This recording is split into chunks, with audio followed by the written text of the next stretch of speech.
মেয়ে রাতে ফিরলে প্রয়োজন, বৌমা রাতে ফিরলে নষ্টামি, মেয়ে স্কুটি চালালে ওটাও প্রয়োজন, বৌমা চালালে যথেষ্ট ন্যাকামি।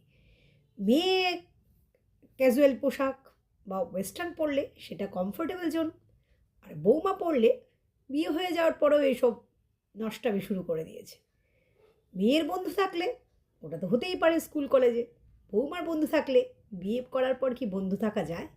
এরকম মানসিকতা রাখার লোকজন সমাজে বসবাস করেন, আর তারা প্রত্যেকের জীবন নিজের সংসারটাকে নষ্ট করে দিচ্ছে। যে কেন? একই পুরুষ, আপনার ছেলে যখন স্বাধীনতা পাচ্ছে, মেয়ে যখন স্বাধীনতা পাচ্ছে, বৌমা স্বাধীনতা পেলে উম, ক্ষতিটা কী আছে? আপনি মেয়ে ভাবতে পারছেন না, ভাবা যায় না সেটা, ঠিক আছে, সেটা সেটুকুও মানা গেল। কিন্তু কখনো বয়সের ব্যবধান দিয়ে মানুষের চাহিদাগুলো কিন্তু আলাদা আলাদা হতে পারে না। আপনার মেয়ে বয়সে ছোটই হতে পারে, বৌমা বয়সে বড়ই হতে পারে, তা বলে এমন নয় যে তার চাহিদাগুলো মরে যায়। মানুষ যতদিন জীবিত থাকে চাহিদা কিন্তু ততদিনই থাকে। তাই দুজনের মধ্যে ভেদাভেদ করে নিজেকে এটা অমানুষ প্রমাণ করবেন না।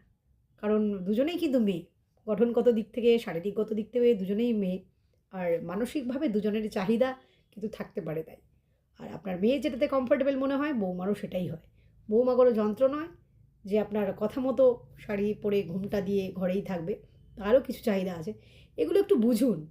যদি বুঝতে পারেন তাহলে মা না হলেও একটা বন্ধুর জায়গা থেকে সংসারে অশান্তিটা এড়ানো যাবে। আর যদি না বুঝতে পারেন তাহলে চিরকালের অশান্তি চলতেই থাকবে। তাই সবাইকে সবার মতো বুঝতে হবে। মা কখনো উম মা মায়ের মতনই থাকে। মাকে কখনো